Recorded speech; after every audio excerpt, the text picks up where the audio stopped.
In the shadow of the Andes, a power unlike any the Americas had seen began to rise.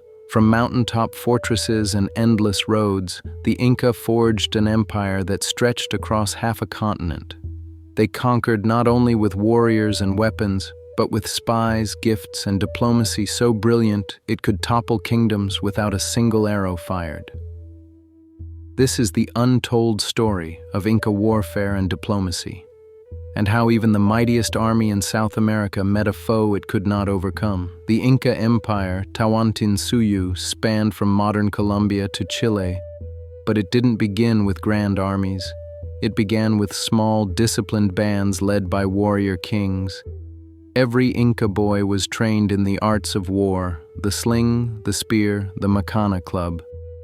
By adulthood, they could hurl a stone hard enough to shatter a Spanish helmet, centuries before the Spanish ever came.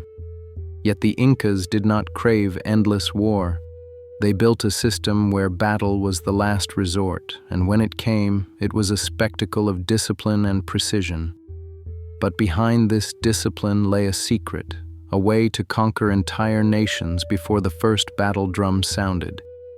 And before we uncover that secret, if you're passionate about hidden history like this, subscribe to Native Historian. Every week we bring you the untold stories of civilizations and peoples that history books too often leave behind. Join the journey and let's uncover the past together. Before the Inca army marched, diplomats would arrive. They brought lavish gifts, gold, fine textiles, and a choice. Join the empire peacefully, keep your local rulers, and enjoy the vast trade networks, or resist and face the might of the Sapa Incas army, most accepted. Why? Because the Incas understood what many generals still study today. War is costly, alliances are profitable. They integrated conquered peoples by allowing them to worship their own gods, but required them to acknowledge the Inca sun god above all. But when diplomacy failed, the Incas unleashed a war machine unlike anything else in the Americas. The Inca army could mobilize tens of thousands, some claim over 200,000 warriors. They marched on the Capac Ñan, a road system stretching more than 25,000 miles.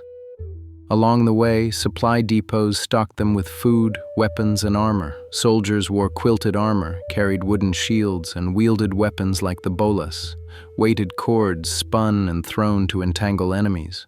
They fought in tightly organized units, each drawn from their own province, commanded by leaders who spoke their language, and when the battlefield was chosen, the Incas turned war into theater.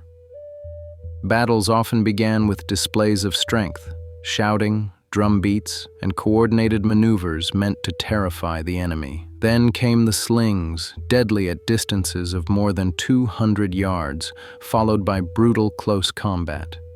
But the Incas did not fight to destroy. They fought to overwhelm.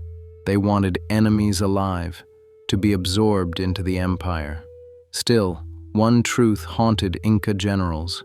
In the mountains, the terrain could betray even the strongest army.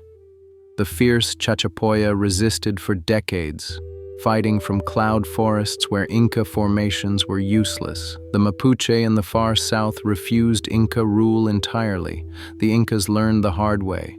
Diplomacy could not win everyone, and yet their greatest challenge did not come from another native power. It came from across the sea.